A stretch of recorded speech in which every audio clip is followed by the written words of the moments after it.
Hey guys, today I have your Dark Knight movie review, and there might possibly be some spoilers ahead, so you have been warned if you have not seen this movie. And if you haven't seen this movie, go watch this thing. This is like the best superhero movie of all time. Just saying.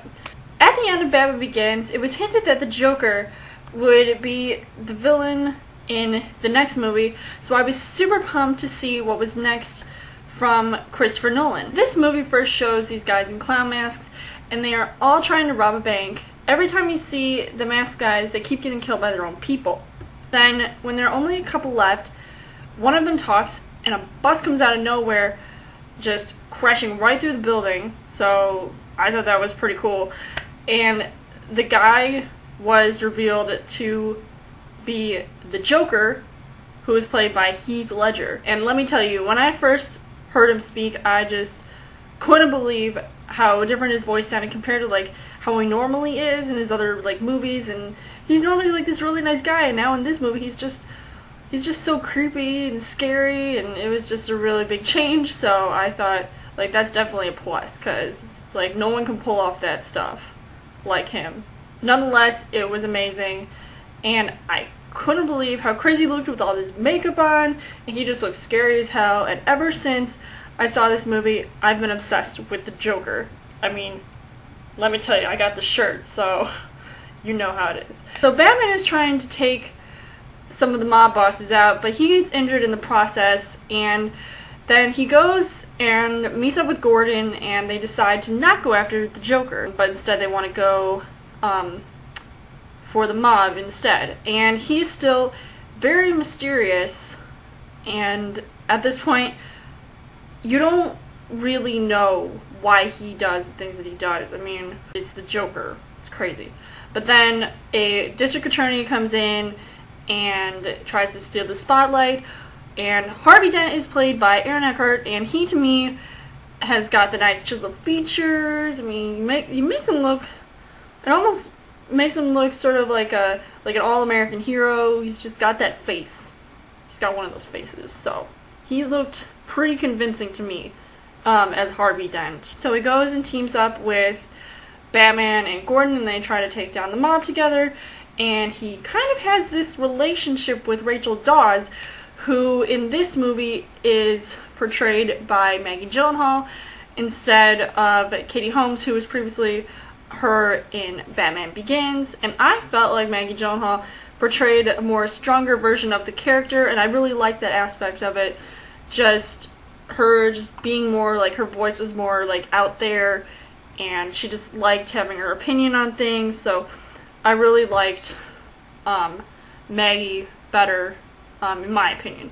So at least she wasn't so annoying in this movie, so I guess that's a good thing. The Joker definitely feels like the star of the show, though, because one of the scenes that just makes me go absolutely crazy is the mob boss scene in the little like restaurant kitchen area, and they're all like sitting at a round table, and then he just comes waltzing in through the door, and then he just starts talking, and it's just you can just tell like he's like definitely, he makes his presence known. He wants you to know that he's there, and he just does it in such a way that I can't even like describe it. He just has the entire room just absolutely silent, except for maybe one or two guys. Like when I hear his voice, it's just reverberating in like the entire room. It's just absolutely crazy.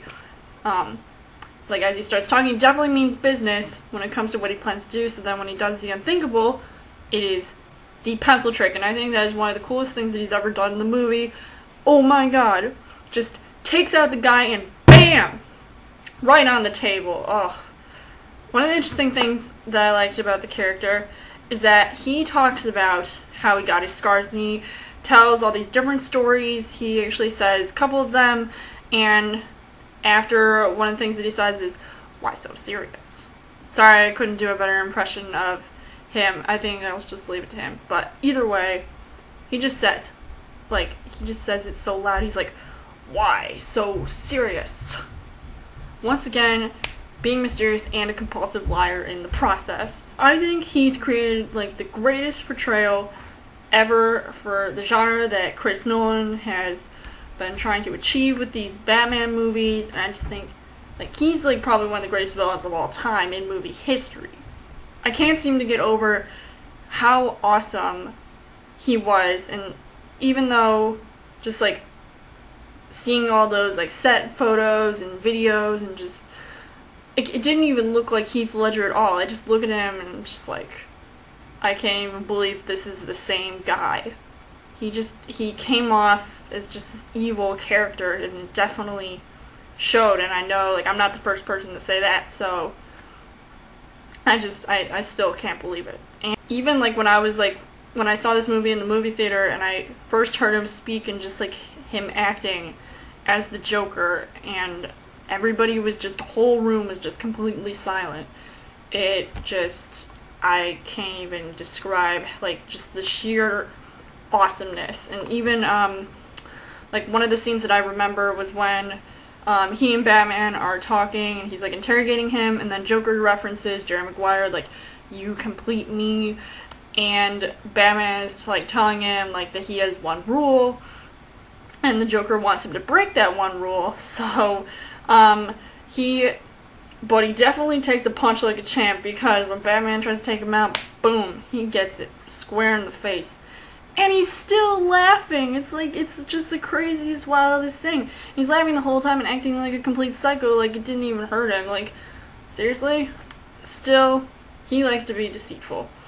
And he's just so sadistic and scary and funny. And boy, I've got chills down my spine just thinking about his laugh. Just his laugh. I mean, now that's the thing that reverberated through the speakers, man. Like, I can't even talk about that. Even with the partial makeup off, or off entirely, he still gave us a grand performance of someone like, more than just a man. Which brings me to what he wanted to do in the first place. Harvey Dent may be the shining white knight, while Batman is the Dark Knight, but he still gets blown half to hell, turning into the corrupted villain the Joker has created. I mean, he's all in a rage because his girlfriend got killed and blown up and all that. Now he's going around town killing anyone responsible for her death. And he kills like 5 people or something, but surprisingly he leaves it up to chance for everyone by using his lucky coin. And like he says, you either die a hero or you live long enough to see yourself become the villain. Brilliant writing, by the way, because that's just crazy. So many more quotable lines. I can just watch this movie and literally remember all the lines, just like mouth, like the words, like as like the movie's playing. It's that memorable, and I really like that. But like, this is a movie like you will not forget ever. In the end, there is a final battle between Batman and Joker, but then that's basically it. There's like nothing from the Joker. It's like after that one scene, it's like boom, he's just gone, vanished, and he just gets captured by the SWAT team apparently. So Batman ends up going to find Harvey Dent, aka Two-Face. He's all like scarred up, and just the makeup, just oh my god, how they did that, how they made the special effects for half of his face. I thought that was it was really creepy. It was definitely different from the previous interpretation and portrayal by Tommy Lee Jones from Batman Forever.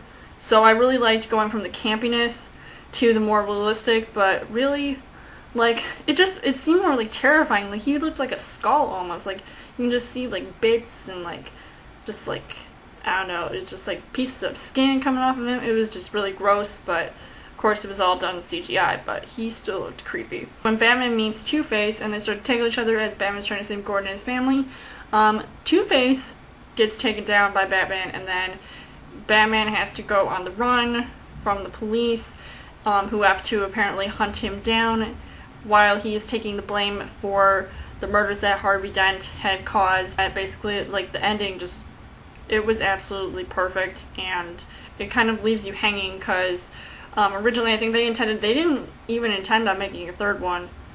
Or they did, but it was supposed to be with Heath. Overall, I thought the acting was phenomenal. I can't really say I can't really picture anyone else to play these roles, especially Heath Ledger's Joker, as well as Gary Oldman as Commissioner Gordon, and Christian Bale as Bruce Wayne and Batman. And I really liked the way the movie was shot. I'm talking about you, IMAX. I also loved Michael Caine's Alfred, and once again, another actor I can only picture being who they played because I can't picture anybody else playing him. I also liked some of the stunts that were in the movie. There's a couple things that stuck out to me, like the skyhook scene, as well as the truck flip scene that was done in downtown Chicago. I just thought that whole scene scenario right there, those were just perfect, and they were just really epic. So I really liked that. There were definitely more action scenes in this movie than I saw in Batman Begins. I thought, which I definitely liked. I thought there was more a public involvement, especially when it came down to really listening to what the Joker wanted from the citizens of Gotham. And, that one old guy who was at Bruce Wayne's party or whatever for Harvey Dent, and he was saying something like, "We're not intimidated by thugs." That guy deserved a medal. In the end, I was definitely satisfied with this movie. I think it's the best comic book movie I've ever seen, and I think it's the best comic book movie ever made. And I'm so excited to see how this version of Batman all ends 50 days from now, when The Dark Knight Rises comes out. Let me know in the comments what you guys thought of The Dark Knight, and what did you think of Heath Ledger's portrayal as the Joker? Do you think he did a better job than Jack Nicholson, or just a completely new interpretation that was definitely as satisfying? And which is your favorite Batman movie of all time? As always, you guys can subscribe to my channel. I've got more movie reviews, movie updates, and come back every week for a Trailer Thursday video. You guys can also like me on Facebook and follow me on Twitter, and I will see you guys later.